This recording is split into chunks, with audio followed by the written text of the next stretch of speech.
Everybody's got a body, and I know bodies. Living in this body is something that we've got to do every day, so we may as well master it. I'm your host, The Good Dr. Dave, and this is the Health Mastery Café, your #1 brew spot to learn how to master your health. Next on the Health Mastery Café. Hey, it's Dr. Contessa, and you are watching the Health Mastery Café with Dr. Dave.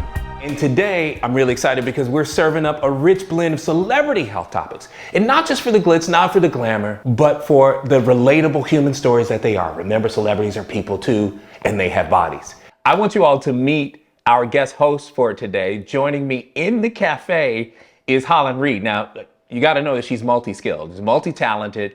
She is a photographer. She's my photographer. She's an actress, but she's also a host and a TV personality. That's where we met. Yes. We met on the sets of CNN and HLN, you know, when HLN was so much was fun. a thing. It was so much fun. And here we are. And here we are. We get to do it again. Living Thanks your for being dream. here. Thank you for having me. Yeah, no. I appreciate it. This I'm is so amazing. glad we get to do this because there, as we talked about, there are some celebrities who are willing to give of themselves more than is required for what they do. Absolutely. When celebrities tell us what's happening with them physically, we say, oh, you're a human being. Mm-hmm. Or if you have it, I'm not alone. Yeah. And for people who don't have it, they, become more aware of it. Right. I think that one of the really great things that a celebrity could do is use his or her influence to help people like this with health.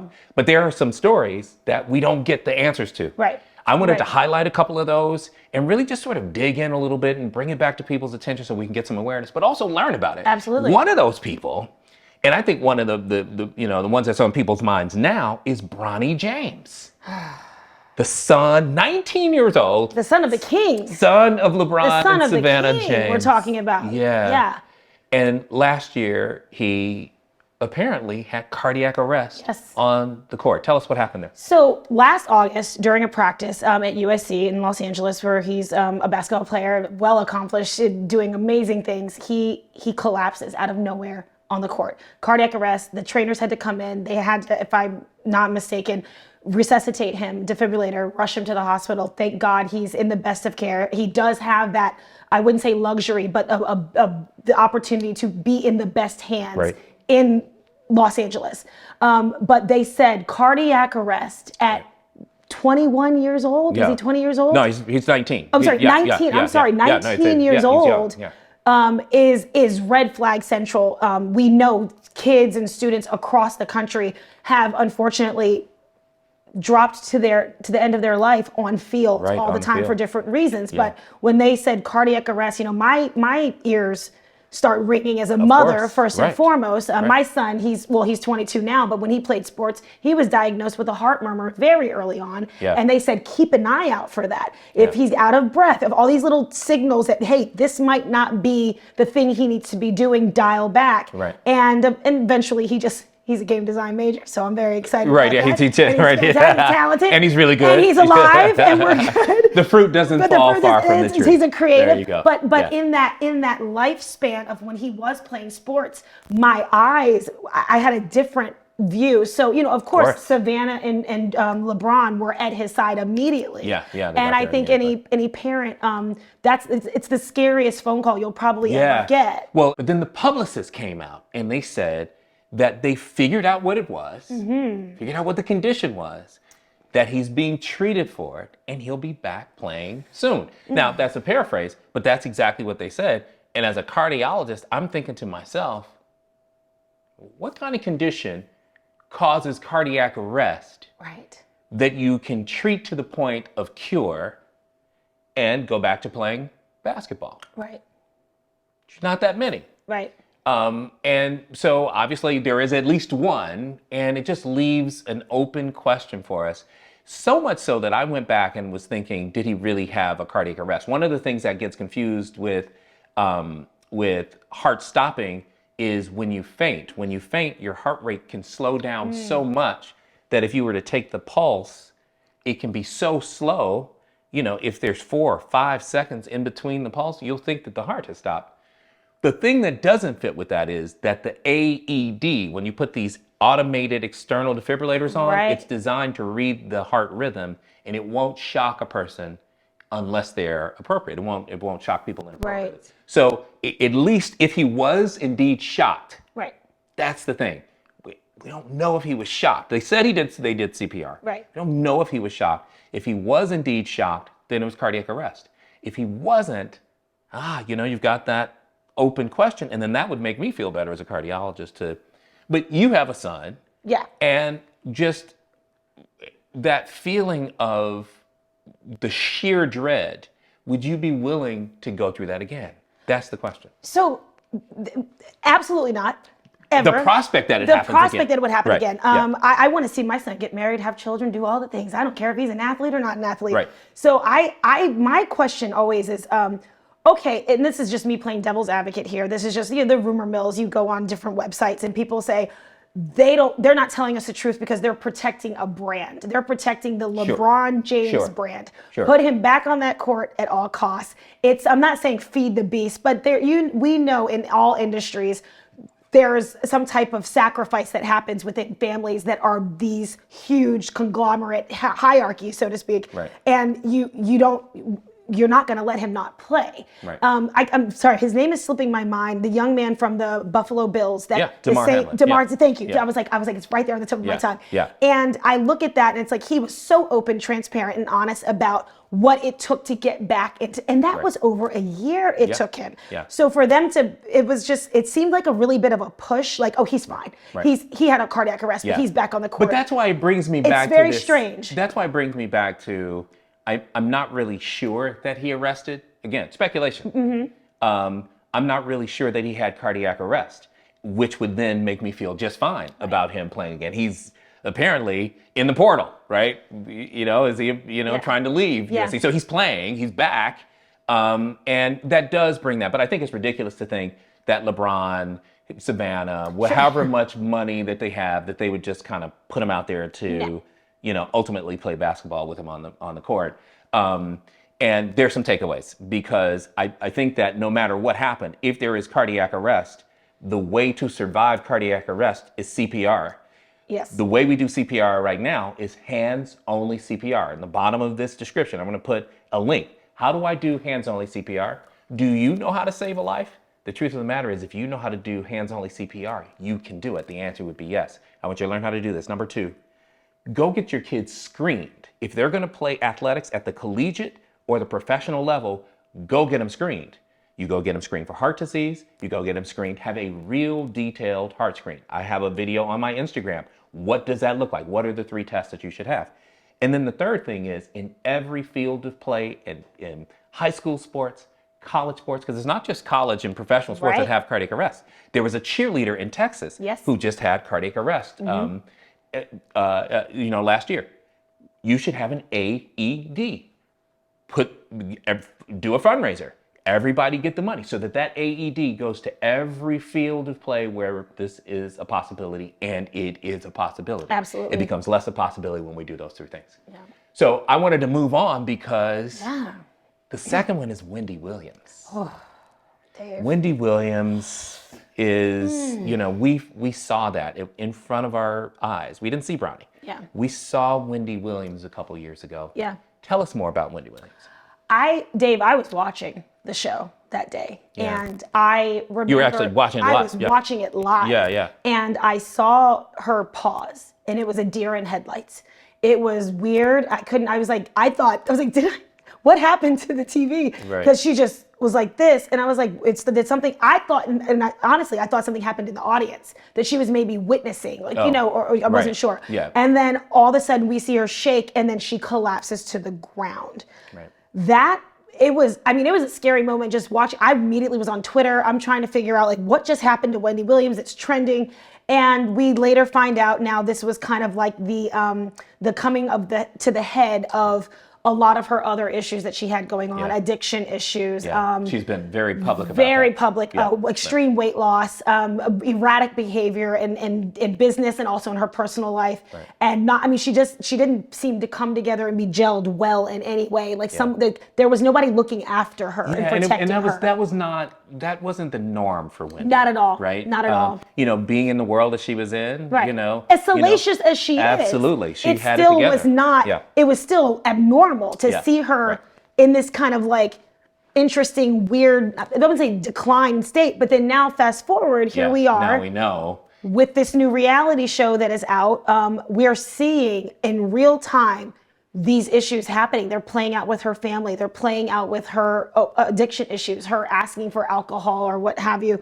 And it's like, wow, you're watching it. And it's I hate to use the word train wreck because nobody deserves, the diagnosis that she received. But now we know that this has been going on for years. A long time. For years. And that's what FTD does. We heard about FTD kind of in the lay world from Bruce Willis. Yeah. Frontotemporal dementia. The parts of the brain that this disease, for which we don't know what causes it, strikes much younger people. Yeah. We're used to hearing of dementia in people who are aging.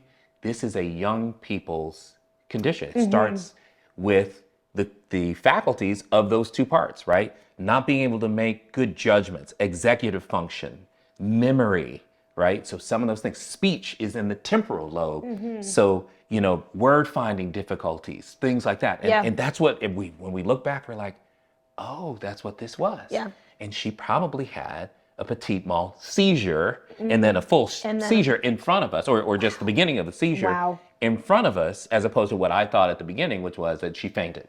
Right, And, our thoughts and prayers obviously are with her because there is no cure for FTD at this time. So I wanted to move on to another one that really is just a lot of speculation about. We really don't have any information really at all, but there are some hints and clues. Yeah. It's Jamie Foxx. Right.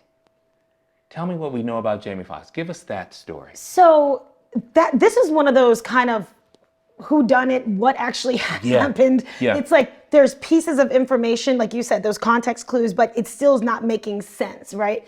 He was on set filming and he had, they said, an episode. He had a near-death episode. That is a very strange thing to even say in its first place. Like a near-death episode right back last April. Yeah. He disappeared for a while. Then his family members, I think his daughter came forward and said, he's basically on life support and it was a medical complication. Those words. But that medical complication. You tell me. Yeah. Life support, medical complication. Yeah, no, the life support notwithstanding, because you can have a medical complication that's mild. Okay. Or you can have a medical complication that can, threaten your life. So that part is okay. And I don't think they would lead us on about being in the ICU. Right. They certainly were in the ICU. The question is medical complication as to what caused it. So a lot of rumors out there. Right. Oh, he was filming in Atlanta, in Atlanta, filming a movie with Cameron Diaz. Okay. And there was a lot of kind of stuff, rumors and stuff swirling around the production. Yeah. And whether or not he had to take the shot, the jab, right, the COVID vaccine or a booster in order to be on set. That was one of the things that people said. Well, guess what? We don't even know if he had the vaccine, so we don't know what that is. But a medical complication coming out of the mouths of the family and the publicist make you think that there was either a procedure, a medicine, or something that he was going for, right? Not these things that are kind of swimming around in the media, like, oh, he got a hold of some bad drugs partying in Atlanta. Which is what the speculation was for a while, that that whole that fentanyl kind of weed lace. Oh. But the one thing that I do know only through people that I know, Jamie Foxx, he doesn't even drink. Like he's that from what Is that right? Well, he told me this himself. Oh, well, there you Just go. FYI, this is a man that doesn't even drink, and Yeah. so and that was out of his words in a conversation I had with him over 20 years ago. Right. But then also people that I know that know him have said the same thing. Like this was not This is not. some partying drug overdose issue, personal issue. This was like something very serious. Some kind of medical complication. And he also said, I will say this recently, they've also said he's going to come out and say, he's going to come out and say it hasn't happened yet. But for him to be able to go up, it was I think an award show and say, I wasn't even able to walk 6 months ago. That's right. It leads me to the stroke aspect. Yeah, so that was the other thing. Yeah, stroke. Yeah. Right? Yeah, So you start those context clues that you were talking about. And then him saying that he has been actively being treated for the last year in a brain injury stroke facility. Right. One of the best rehab places in the country is in Chicago. That's where he was. And they happen to specialize in, stroke rehabilitation, but that's not the only thing they do. So we can't assume just because he was at, this place in Chicago that that's what he had. But it kind of makes sense. When you look at the video that surfaced, that he actually got a holding, it was a selfie video. It was genuine. I felt like everything that he was saying was coming from his heart, but he was measured. He was not, you can kind of see his eye movements, trying to select some of his words. And there could be any number of reasons for that. He obviously had lost some weight, right? Yes. So if you're in an ICU intensive care unit, it doesn't matter for what it is, and you were there for 2 weeks, you will lose a lot of weight. So you can't say anything about that. There's a lot of swirling around. Oh, he looked like he had a stroke. You can't. He doesn't have anything in his face because all we saw was his face about the stroke. So we still don't know that. Again, we're speculating. We're bringing it out. But I think some of the takeaways are this: do I know what it feels like? What are the signs of a stroke? And so what I tell people is, if there is anything that stops your speech, you finding a word, you being able to express a word, and it's not just a quick thing and you still can't do it, whether you're with somebody or not, you're going to get yourself to medical attention. If any part of your body, doesn't move well, not just your arm, if you can't move it, that's medical attention, whether it's a stroke or not. And I want you to be thinking about that cognitive part too. If you get disoriented and there's no explanation for it, you didn't just fall and hit your head, I want you to get yourself to medical attention. So these are some of the takeaways. Maybe we get to understand what happened to Jamie, but he's not obligated to tell us. Question for you, only because you gave the examples of if it's happening to you. So as a person who watched my father have a bunch of mini strokes, who had 5 major strokes, what is something that I can look at that I didn't notice? My dad is a jokester, so he makes funny faces. Right, there you go. Yes. But when he was making this weird face, we were like, oh, he's just being sarcastic. He was not being sarcastic and drooping his face. He was having an active stroke. So is there anything that you could to your share? point, right, and that's what I'm saying. That facial droop or facial, change in somebody who's not just smiling. And they're still doing it, right? I mean, that's letting you know. Don't play around with it. There could be a number of reasons for it, but I don't want you to play like you're a medical professional. When we shrink down the symptoms, we miss things. Right. So when we tell people to only look out for chest pain, shortness of breath, nausea, vomiting, and sweating for heart attacks, we miss all the women who don't have any of those. Right. What you want to be thinking about is, can I explain what's happening to me? If I cannot explain what's happening to me, don't try to figure out what it is. You know what the first thing we do is? We try to Google. In this particular case, if there's a stroke, time is everything. Getting yourself to medical care could actually save your neurologic function. But it doesn't have to just be neurologic. We don't know if it was a stroke for him. Anything that feels like, I just can't explain it. Why is this still happening? Go get medical attention. Let the professionals that you've hired take care of it for you. That's the zoom out message for this. Got it. I really want to go to this last one, but before we do, we're going to take a quick break. We'll be back in the Health Mastery Café with my girl, Holland Reid. Find the Health Mastery Café on Instagram, Facebook, and Twitter at the Health Mastery Café, and subscribe on YouTube also. We are grinding up the beans on celebrity health, not just for the glitz and the glamour, but for real stories that we can use something and better our health, master our health. I wanted to talk about one last story, Holland. I want to talk about Olivia Munn. Yeah. Olivia Munn, 43 years old, 43. and this story just broke recently. Yes. About her having breast cancer, but the story was unusual. Yeah. Tell us about the story. So the story starts out with her revealing that she has been battling aggressive breast cancer for a year, has had 4 surgeries. But the kicker is that when she went in, she had a normal mammogram. Yeah. And then after that, she was able to get more tests done. And then finally, after a very specific assessment test, decided to advocate for her own health and found out she, in fact, did have a very aggressive form of breast cancer, which is very scary to a lot of women. You go to these routine checkups, you go to these mammograms. I myself have one coming up, and this story scared me really to pieces, because I'm thinking, you think you're going in, you're doing the right thing, you're following the protocol and the rules, but you're still subjected to this potential disease that is, it's life altering, life changing, and hopefully not fatal. Things, have moved on, and technology and what have you. And the thing that is going on in people's minds, because I'm getting questions about it, and I'm a cardiologist, right? And we're on the news about it when this came out, is the sheer fear of having done what you're supposed to do, get the mammogram, but still not getting the result. And if it weren't for her persistence, I don't think the result would have been the same. I want us to bring in an expert on the matter. We have brought in the studio, in the cafe, Dr. Erin Bowman. She is a breast surgical oncologist and the managing partner of Atlanta Breast Care right here. My friend, Dr. Erin Bowman. Thank you for joining us. Thanks for having me. Olivia Munn, tell us, how could this happen? How could you have a normal mammogram and still have cancer? So, unfortunately, it happens every day. Not every day. Every day. So, especially in young women. So, I will say this, most women don't have a family history of breast cancer, and so a lot of women don't do the extra steps to do early mammograms or see a specialist or talk about what is my risk and do I have a high risk, because they think I don't have a family history. We don't have a family history. It's not going to happen to me. I don't need to, exactly. So I don't need to go do those extra mammograms. I don't need to talk to my doctor about breast cancer, because why? It's not in my family. Right. So for her, with her story, she does have a family history. She got genetic testing done, which was negative. She had a mammogram. Genetic testing was negative. That's what they reported, that her genetic testing was actually negative. She had mammograms, which were negative. Everything was benign.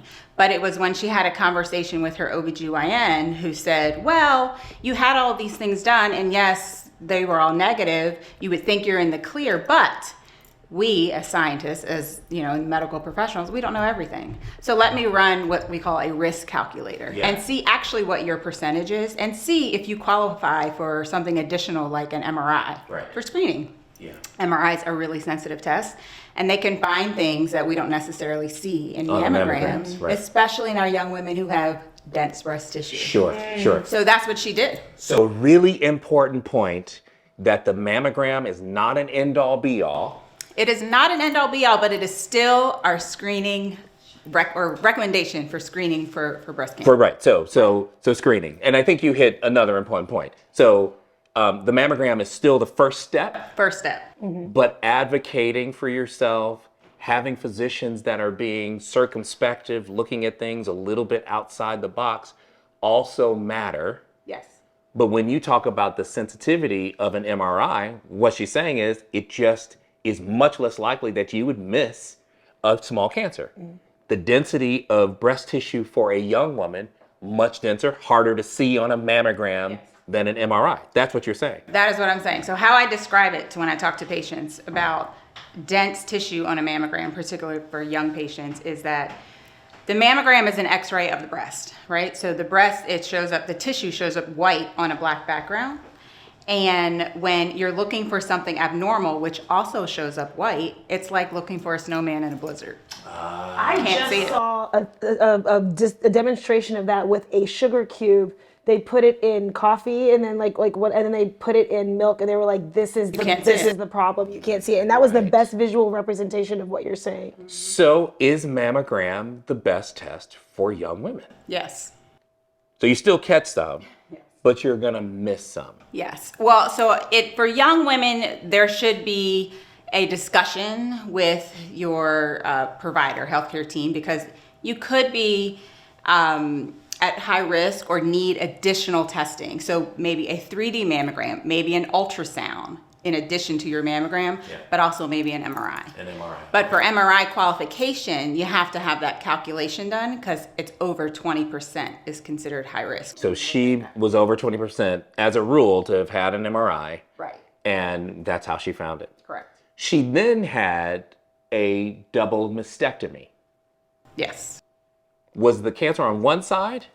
That's what they reported. Okay. Yes. So cancer is on one side, but it's not unheard of to have a double mastectomy. Why do people do that? Why do women do that?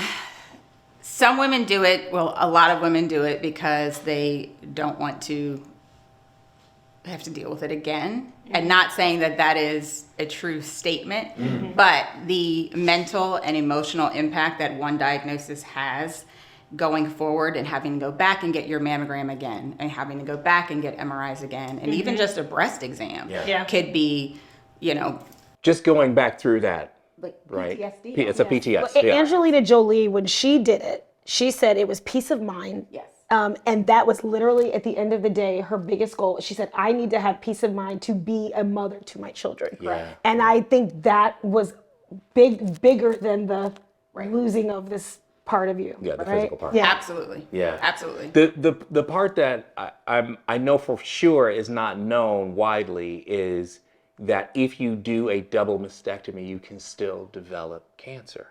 And that's what you're insinuating when you said that. So tell us, is there a residual breast tissue that's left that you can't see?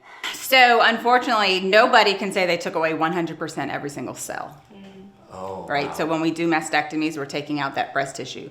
But like when we cut open, there's no like, oh, there's the line and we can see it clearly and take this out versus leave that there. So that risk is never 0%. Yeah. It's not a guarantee. It's lower. It actually significantly drops your risk of breast cancer development lower than to the general population. So somewhere between 2 to 5%, maybe less than that, but it's just not zero. Yeah. It's not like the clean margins and other surgical specialties where, you can take it and you see, there's no more of it. Right. I wonder if this is going to turn into, a change in the guidelines. So currently, what are the guidelines for being screened with a mammogram for women? That was my question. I have a very specific question for you. Like mine. Yeah. Our current guidelines are to start screening mammogram at age 40, unless there is a family history that would be determined by a healthcare provider that you need to start screening earlier. Typically what this is 10 years younger than the first degree relative who like their age, as long as it doesn't occur after age 40. So like for instance, if your mother had breast cancer at age 45, you need to start screening mammograms at 35 as opposed to waiting until you're 40. That was my question. Yeah. My question was, it was specifically exactly about what you said. Is like, okay, we talk about young women. Okay, what is young women? What exactly is that number? I feel very young, but I was told not to tell my age. So we're not going to talk about Tell it, let it all out. Listen, I've been 45 in June, honey. Let's work it out. I love it. But I have a 45 in June. mammogram coming up, and this story scared me because even though there has not been cancer in my family, they've had cysts, they've had polyps, they've had other things in the breast tissue, and I was like, oh no, like is it going to be a clear exam? So when you were just saying that okay, if your mother at this age, then going backwards at what age? I have a cousin that's dealing with breast cancer right now. She's 32. She's 32. Yep. So what is, do you just start as soon as you get breasts? Like how does that, at this point, I feel like it's very scary. It's scary. Yeah, so screening like with mammogram does not start when you get breast, but you should be breast aware, right? Because most of our young patients, because the screening recommendations don't start till 40, they're actually not waiting until a screening mammogram and finding a breast cancer. It's usually a lump or some kind of physical exam finding is why our young patients, we see them more so with those kind of symptoms.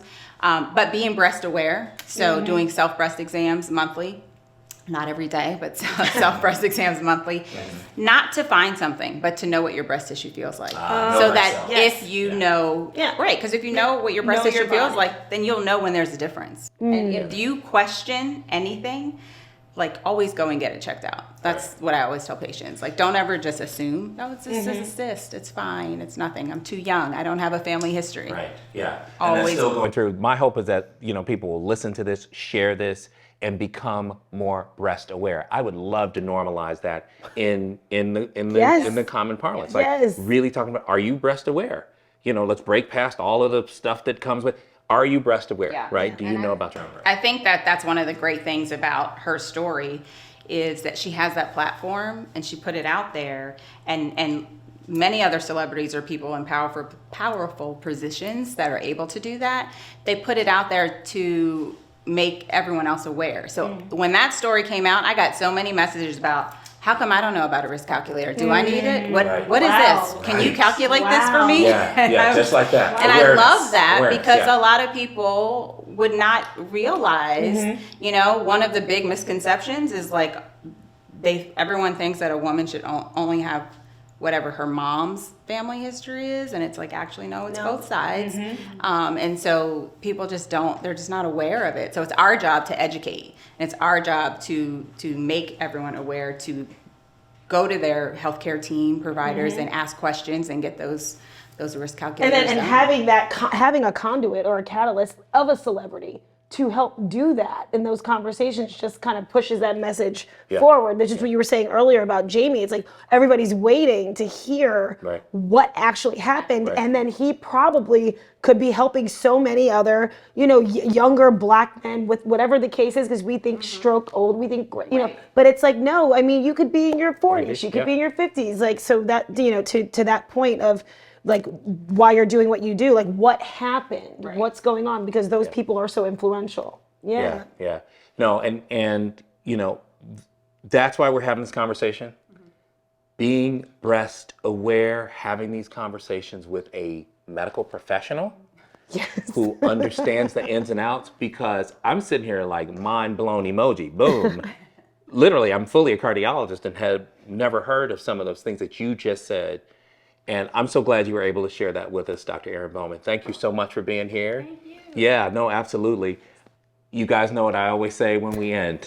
There's nothing more important than your health. Now go master it.